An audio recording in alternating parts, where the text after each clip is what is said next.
Hi friends, శ్రావణ మాసం వచ్చేస్తుంది కదా, అందుకనేసి ఇల్లంతా డీప్ క్లీనింగ్ పెట్టుకున్నాను. అందుకు మార్నింగ్ దోశ ఇడ్లీ వేరే ఏమైనా టిఫిన్స్ అయితే టైం తీసుకుంటుందని చెప్పి మార్నింగ్ పొంగల్ చేసేసి చట్నీ చేసేసాను, తొందరగా అయిపోతుందని చెప్పి. అండ్ ఇంకోటి ఏమంటే 1.5 డే పట్టిందండి ఆల్మోస్ట్.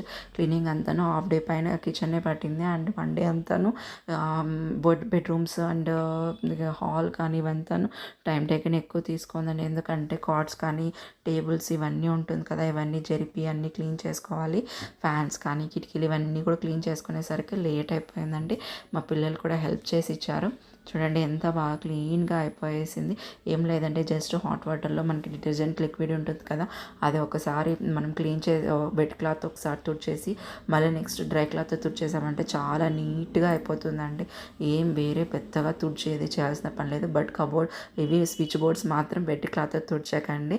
అది నార్మల్ డ్రై క్లాత్ తుడిచినా కూడా కొంచెం వెళ్ళిపోతుంది. అండ్ అంతలోపల గుత్తి వంకాయ కూర కూడా రెడీ చేసేసాను.